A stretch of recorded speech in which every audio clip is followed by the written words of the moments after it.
I know self-publishing's not for everyone. Nothing is. But if you've considered self-publishing for even a minute, listen up, because I'm betting I know what's holding you back from exploring it further or getting started. Number one, you think the self-publishing process is a lot harder than it actually is. And number two, you're understandably afraid of doing it, air quote, wrong. So I've created a new free resource for you. It's called the Self-Publishing Starter Kit, and you can get instant access to it by clicking the link in the show notes or visiting publishaprofitablebook.com/self-publishing 101. In this free training, you'll discover the exact 4 steps to focus on and mistakes to avoid so you can publish an incredible book that's indistinguishable in quality from a New York Times bestseller without overthinking, overguessing, or overspending in areas that won't make a difference. Again, visit publishaprofitablebook.com/self-publishing 101 to get instant access. Welcome to the Write the Damn Book Already podcast. My name is Elizabeth Lyons. I'm a 6-time author and book editor, and I help people write and publish powerful, thought-provoking, wildly entertaining books without any more overthinking, second-guessing, or overwhelm than absolutely necessary. Because let's face it, some overthinking, second-guessing, and overwhelm is going to come with the territory if you're anything like me. I believe that story and shared perspective are 2 of the most potent ways we connect with one another, and that your story, perspective, and insights are destined to become someone else's favorite resource or pastime. For more book writing and publishing tips and solutions, and plenty of free and low-cost resources, visit publishaprofitablebook.com.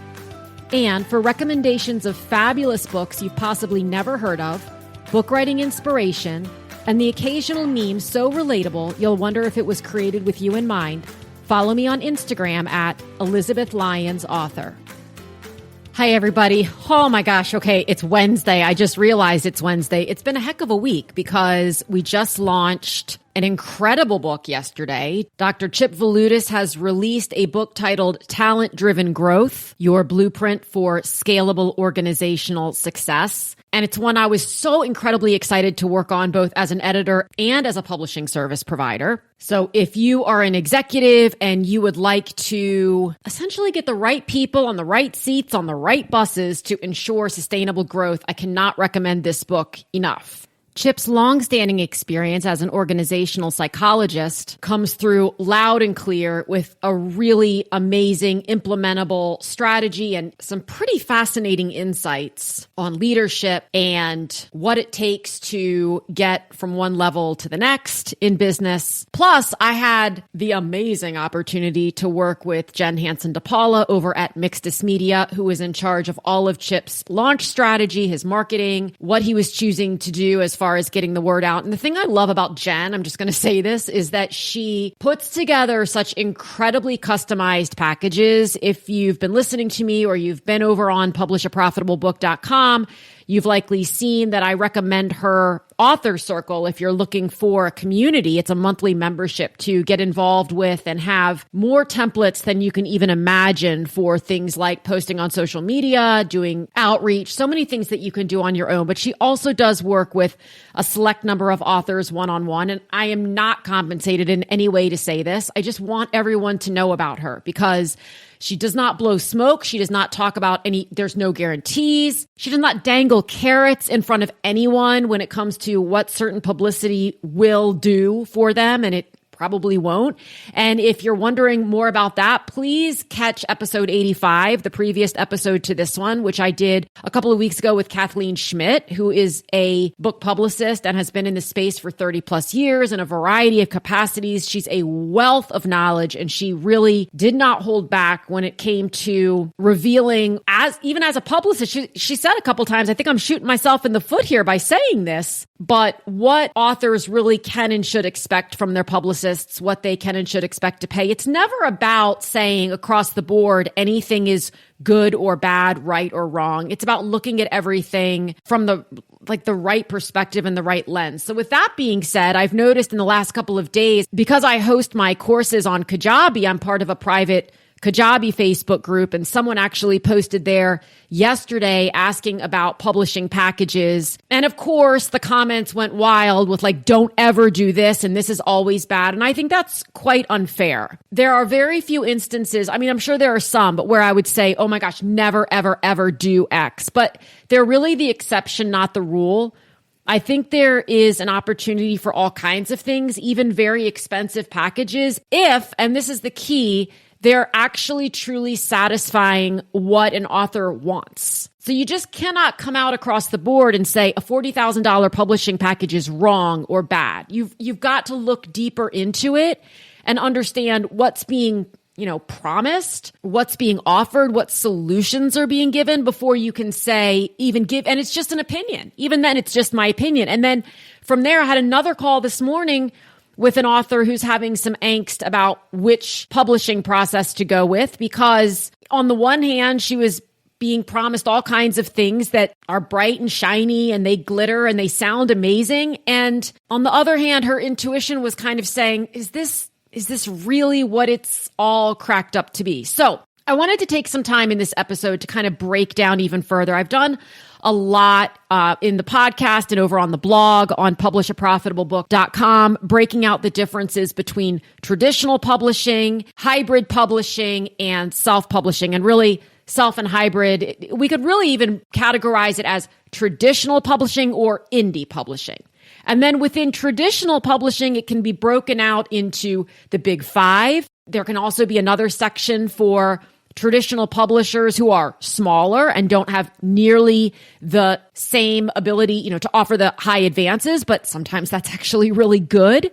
Or we could break it out into traditional publishers who don't offer advances at all, but offer a much higher royalty split on the back end. There are all kinds of ways to break this out. So it's not even fair because there's so many nuances now to even what denotes a company as traditional versus indie. But in the indie world, the complications get even more significant. And I feel like that's happening more and more by the week.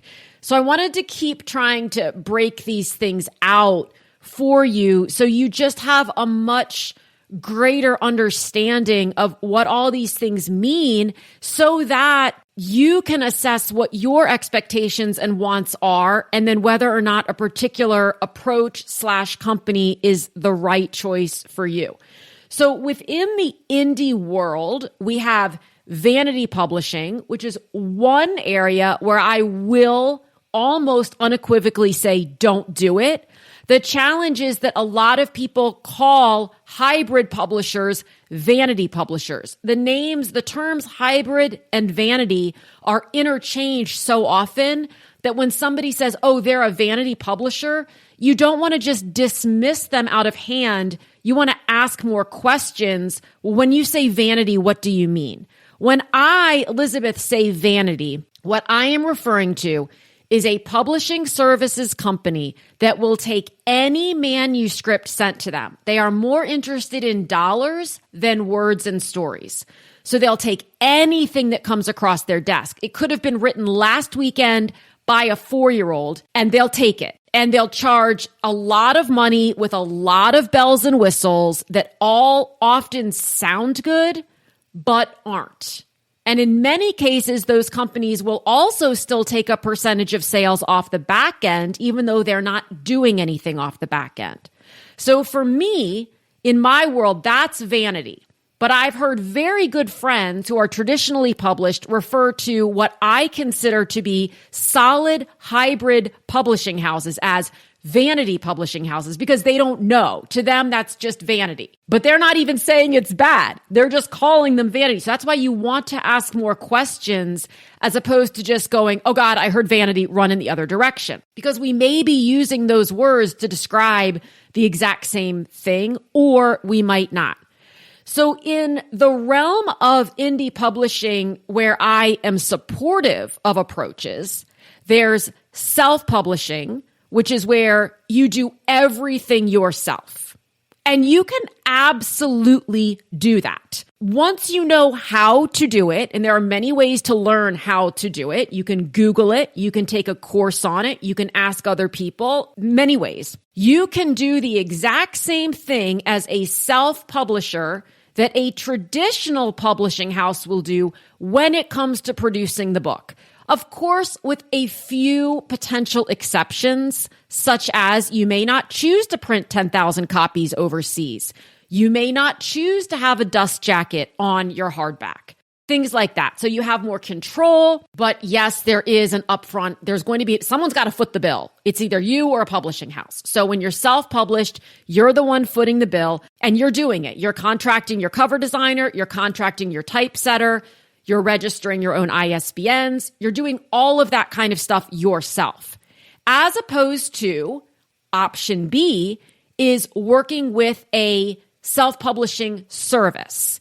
And this is a company that is not a vanity publisher. They will not take just anything, or they shouldn't, in my opinion. But what they do take on, they partner with you. It's collaborative. So they're getting the best quality book on the market possible, and then they're cutting the cord. So they're cutting the cord from the standpoint of earnings. All earnings go into the author's bank account. The publishing service company is not taking a percentage off the back end and then sending the rest of the earnings to the author, either on a monthly, a quarterly, or a semi-annual basis, or even sometimes an annual basis. Hopefully they stay friends and connected and all of that with their authors because it is a collaborative process, but they're not invested financially or otherwise once the book has hit the market. Then you have hybrid publishers, and sometimes the hybrids and the self-publishing packages, sometimes those two terms overlap. So let's not get hung up on what publishing houses call themselves. Let's do more diving into what they're actually providing and whether or not those are things that you want and whether they're things that are even realistic. And I'm going to get into some of the things to look out for. Now, why would you hire a self-publishing service or even a hybrid publisher to publish your book for you as opposed to doing it yourself? The biggest reason is you don't want to do all the legwork yourself. And you want to partner with someone who knows what they're doing because you maybe want to bounce some ideas off of them. You want to have them help you understand the industry a little bit more. You just don't want to do it in a vacuum. They might have resources that you can use, like a cover designer, interior formatters. They might be well connected to publicity folks or people who can help you with your launch, your marketing, your social media presence, all that kind of stuff. So it's hiring someone to help you put your best foot forward as opposed to saying, I'm going to do this all myself. Neither is right or wrong. People make one decision or the other all the time for all the right reasons. Some people change their own oil. Some people take their car to the mechanic. Some people do a glycolic facial peel they purchased off Amazon. Some people go to a $3,000 an hour spa. So when I see in these Facebook groups people saying, don't ever pay anyone to publish your book, all the person is saying, all I'm hearing is that they would never pay someone else to publish their book. And that's fine. That's totally fine. But that doesn't mean that if someone else pays someone to help them do it, it's no different from designing a logo. Do you want to go into Canva and design your own logo, or do you want to hire a company to design a logo for your business? Do you want to bootstrap your company and invest all of your own money in it and make all of your own decisions? Or do you want to go out and get investors who are going to invest some of their money into it, but also are going to probably maybe want, unless they're angel investors, to be in charge of some of those decisions or have a say in some of those decisions? These are all just decisions that you make as a business owner. And when you are an author, your book is your business to whatever degree you decide you want it to be. With hybrid publishing, in many cases, the publishing house also cuts the cord at the end. They just call themselves a hybrid publisher. A lot of times authors like to be able to say, my publisher is fill in the blank. They don't want to say I'm self-published, which I understand because sadly there's still a stigma associated with that. So they want to be able to say, oh, I work with a small press. Their name is fill in the blank. But still, when all is said and done and the book has been uploaded to all the various places, the hybrid house cuts the cord in terms of, hey, we're not taking any profit. We have no rights to the book, to any translation rights, to the audiobook rights, nothing. Like, we are doing it for you. It is a service. And then we stay friends and we're still here if you have questions later, need support, need resources. But now you go off and you grow your wings and you let your book grow its wings and off you go. There are also hybrid publishing companies that will take a percentage. They stay invested, meaning that you pay them an amount up front to do the work, and then they'll still take 10, 15, sometimes even 20% off of sales. Now, oftentimes authors will be like, why would you do that? And here's my question. It's exactly that. Why would you do that? And there might very well be an answer. There are several reputable hybrid publishers, of which I am aware, who do take 10 to 15% off the back end of sales, even after they have been paid to produce the book by the author, because they have distribution agreements with distributors like Simon & Schuster, which costs them money. When these publishing houses are taking on the authors, even though the authors are paying for distribution, the authors are also paying for the relationship that the publisher has with the Simon & Schuster or whomever distribution service. And what that means is that the publishing houses are in meetings every month or every quarter with, usually every month, with the distribution service to say, hey, these are the books we have coming.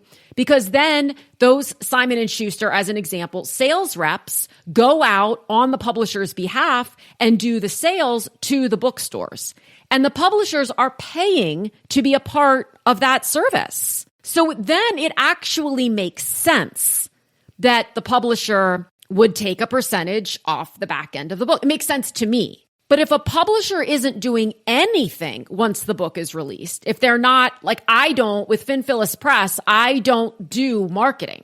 I turn everyone over to Jen Hansen DePaula at Mixtus Media. So if I'm not out doing anything actively to get my author's books into bookstores or I'll promote all day on social media because I'm super proud of the books that we put into the world. And there aren't that many because for the most part, I publish as a service the books of authors whom I've coached or edited.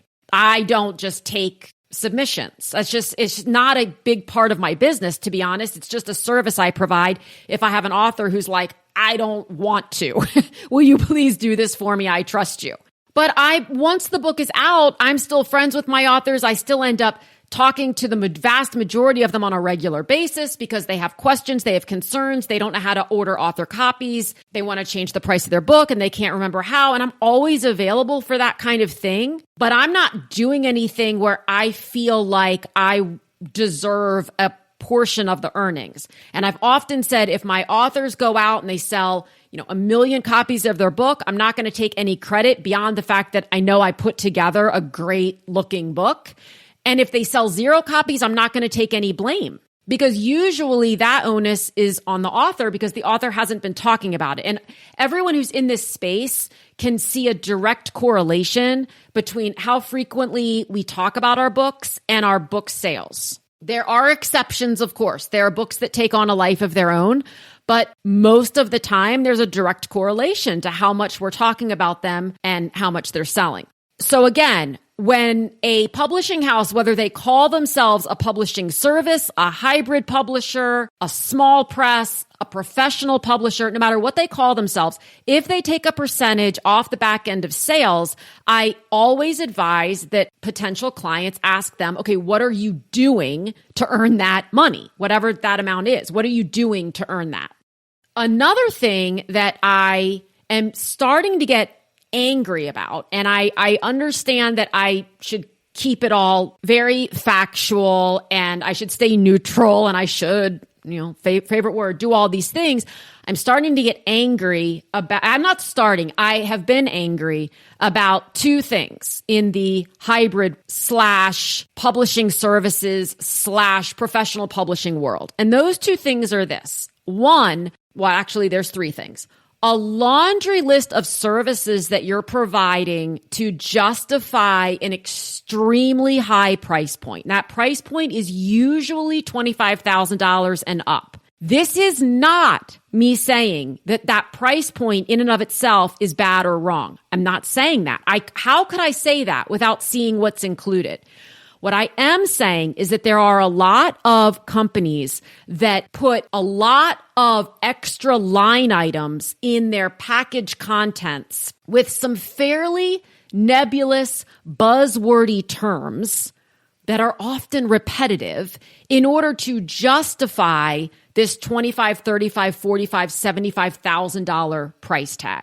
For example, the terms interior formatting, typesetting, interior design, and PDF of the book, that's all the same thing. And I can't tell you how many agreements or contracts I've reviewed where they're listed as 4 separate line items, as though it's 4 separate deliverables. It's not. When we interior format / typeset / design the interior, that's all different ways of saying the exact same thing.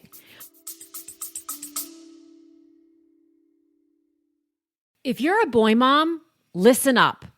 I'm a boy mom times 3. And while not naming names, one of my boys was more into face products than I've ever been, while I constantly reminded another of them that the reason his skin was so itchy was that showers are important, as is soap. Man, do I wish Guy Jean had been around back then. For one thing, I don't know what the newest must-have products are. And maybe if they came in a box from someone else, it would have been more compelling than, Mom said I have to use this or I can't sit near her. While a few years too late for me, curated confidence for tween and teen boys has arrived. Guy Jean is a monthly subscription box developed just for teen and tween boys. Founded by fellow boy mom Cara Forney, who also happens to be the author of Boy Moms, Collective Tales of Mothers and Sons, each box contains 4 to 6 personal care items from top brands. And, bonus, all products are toxin-free, cruelty-free, and backed by, science. You can get 15% off your first box or entire subscription. So if you prepay for 6 months or a year, you can get 15% off the whole shebang. And you can combine it with the free shipping offer they have running right now. Just use code WriteTheDamnBook at checkout. I'm getting one for me just for surviving this craziness. Visit goodguyjean.com. That's GOODGUYGIENE.com and enter code WriteTheDamnBook for 15% off and free shipping. The link is also in the show notes for easy reference later on. And now, back to the show. And the end result of doing that thing is a print-ready PDF, which is what gets uploaded to Amazon and possibly Ingram Spark for distribution. That's how the printers know what to print, because it's a print-ready PDF. There are also lots of times line items like a 3D graphic of your book, which is very easily created with a service like adazing.com or even Canva, or there are other mock-up sites available. So that, I never understand why that's a lot. I mean, it's great, but I'm kind of like, it's an unnecessary line item, in my opinion, because it's really not a value add. It's just one more thing that causes authors to think, ooh, and I get that too, and I get that too, and I get that too. The second thing that gets me up in a tizzy is the mention of publicity. So this is the carrot that so many hybrid publishers and self-publishing service providers dangle in front of their authors. And they say things like, we'll get you article placement in Fortune and money.com and the Today Show, whatever they're saying. And you know what? They might. The thing is, and I this is probably controversial to say, it's not going to do anything. There's one thing it might do, and that's boost your credibility a little bit. So of course, if you can get an article placed in Forbes, in Money Magazine, in Inc. Magazine, in Parenting, in Psychology Today, on the Today Show, on Huffington Post, that absolutely adds to your credibility because they're not going to publish garbage. But once you do it once, you've done it. It doesn't necessarily sell books. And if you don't believe me, again, listen, and this is just our two opinions, but listen to the previous episode with Kathleen Schmidt because she echoes that sentiment. It might move a book or two, but the whole point of being featured in articles or writing articles is one, boosting your credibility, which is great, and two, allowing people who are your ideal audience to learn about you and then go follow you on social media and start building a rapport with you or joining your email list or otherwise just getting to know you better. The thought that it translates to an immediate sale or immediate sales is wildly incorrect. And I feel like, well, I know that when you're on the outside of this industry, you of course think, okay, these are the things that are going to land me with the big guys and make everything go crazy and bring me lots of money and lots of clients and lots of clout and lots of opportunities. But they're not. And again, that's not me saying don't try to get in Forbes. You can also do that on your own, or you can work with someone, whether it's Jen DePaula or someone else who can help you craft query letters and pitch letters and articles to make those connections. Or you can make those connections by yourself. But the idea that these companies also supposedly have a department, and they often use the term super connected, like we're really well connected with the editors over at insert media outlet, and we can get you in. That may or may not be true. It's usually a bit of an exaggeration, but they can't guarantee anything. Which brings me to the third thing that's got me losing my mind and has for a long time, which is anytime a publishing service of any sort uses the word guarantee, please let I'm not even saying immediately run, but see all the flags on the field. Because nobody can guarantee anything. And if they can, it's usually not the thing that you actually want. So you've got to ask more questions in order to determine whether what they're guaranteeing and what you are expecting go together. I don't know of any space where anybody can guarantee anything, but here's what I'm going to tell you. I'm going to ask, don't you think that if a publishing service or a publishing company of any sort could guarantee a certain amount of clout that would lead to a certain amount of income and opportunities, they would be charging significantly more money? I would. Like if I knew that getting someone in a specific outlet and that I could do it would get them $100,000 payday, if I could guarantee that, I would easily be charging 10 times what I charge.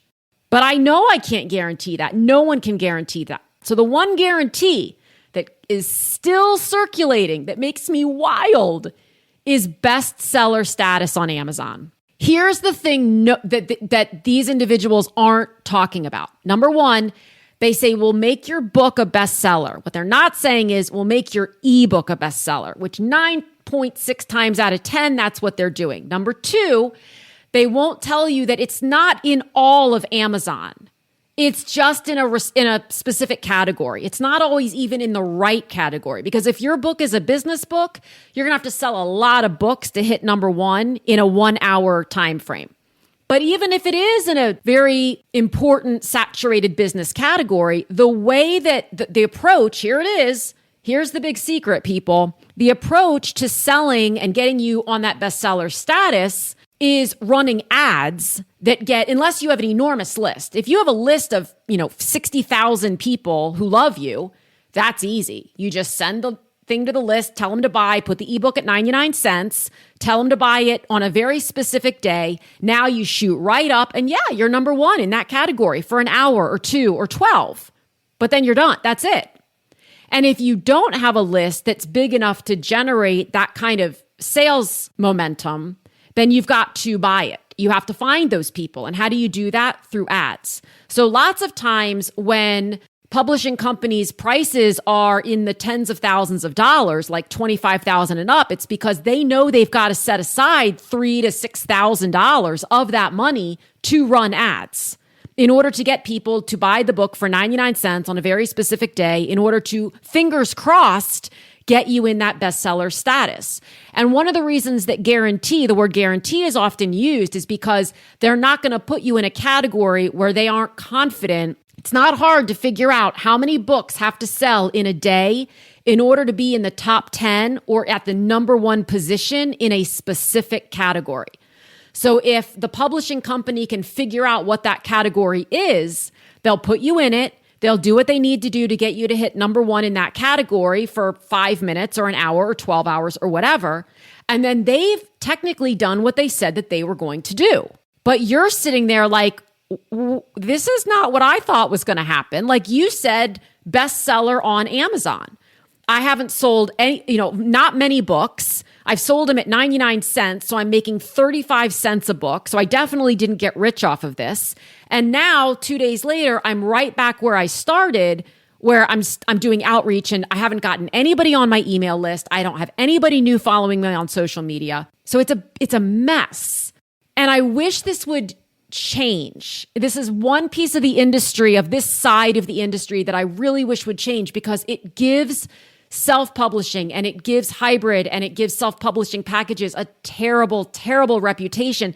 And it's why, in my opinion, when people post about publishing services out on social media, so many people are commenting and saying, never do this. This is such a racket. This is a grift. This is a insert terrible word, because they've had a terrible experience, which absolutely sucks. So if you want to be in the indie space, which I so encourage so many people to consider, and I'm not anti-traditional by any stretch of the imagination, but I am concerned about the understanding and the expectations that authors new to the industry have, because you know what? They don't know what they don't know. And they therefore don't know what questions to ask. And it's so unfortunate there are companies who are preying on this, because they know what the bright, shiny object is that the author wants. And so they think, if I can just drop this carrot, but also put a veil over it so that I protect myself when we don't ultimately deliver that, then I'm going to be okay. And there are companies making millions and millions of dollars off of this. And there will be, for the foreseeable future. I mean, despite what some very misinformed / naive individuals are stating, like, book sales are going nowhere. They are steady, if not rising. People who love books continue to love books. And people who have wanted to become a published author and share their words and their stories continue to want to do so. And I, for one, am really grateful that there are more and more avenues for which they can do that, through which they can do that, because really only 1% to 2% will ever get a traditional publishing deal. It's tricky. And there are so many amazing stories and writers and words waiting to resonate with a reader. And there are new ways for those words to get out there. One of my biggest goals and passions in all of this is simply continuing to keep my finger on the pulse as best I can, always being willing to state this is my opinion and my experience, always being willing to state that there are very few absolutely nevers, but there are a few. And then communicating with people, often one at a time, to say, okay, what are your goals?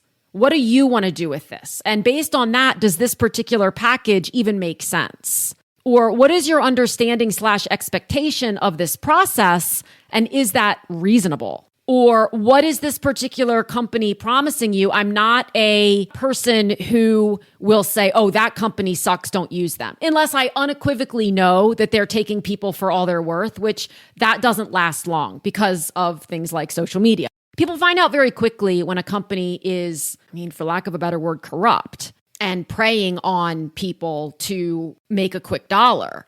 But those companies don't stay around long. And unfortunately, some people do get caught up in that web and then they have to extricate themselves. But the companies that do stay around and that have good word of mouth and that do have clients who are satisfied with what they got for what they invested, they deserve a fair shot.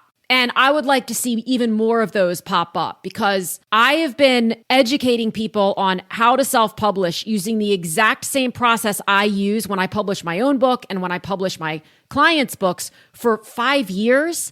And what's interesting to me is that more people come to me and say, I just want you to do it, than take my course. And then we have to go through whether it's the right thing, because sometimes they have the wrong expectations. Sometimes they have an expectation that I'm going to do their marketing or their promo or that I have certain connections that I can utilize, and I don't. The book publishing industry is not an industry of luck, and yet it is. So I love the definition of luck that says luck is when preparation meets opportunity. The preparation has to be there. And what makes a good book is absolutely subjective in so many cases. But you've got to put your best foot forward. You've got to put your whole heart into it, just like you would any other thing that you're excited about and releasing. And then sometimes that opportunity, when that opportunity shows up, how it shows up, that's kind of the luck part. But there are no guarantees in this space. If someone knows that they're investing $60,000 to get this, and this, and they're very comfortable with that and they're very happy with the outcome, amazing. More often than not, that's not what happens. And so I just want you to understand better sort of all these different nuances within the indie publishing realm. And certainly if you have other questions that I haven't answered either in this podcast or on the website or in another podcast, feel free to reach out. Just DM me on Instagram, email me, elizabeth@elizabethlyons.com, and ask. That's most of the time all that's needed to take people from, oh my God, to, okay, this is what I'm going to do. I'm going to partner with this editor. I'm going to partner with this publishing service, and I'm going to partner with this person to help me with my marketing or my publicity or my launching, if you so choose. And then I've got my team and I'm going to enjoy the ride because I trust my team. So I hope this was helpful. I'm now going to post on my social media about Chip Valutis' new book, Talent Driven Growth, because it is so good. So again, if you're an executive, if you're in a corporation, if you are a leader, I highly encourage you to check out a copy. It's fantastic. Talk to you again soon.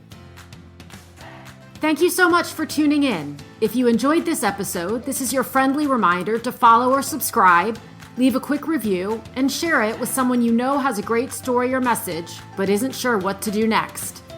Also, remember to check out publishaprofitablebook.com for book writing resources and tips, and to see all the ways we can work together to get your book out into the world.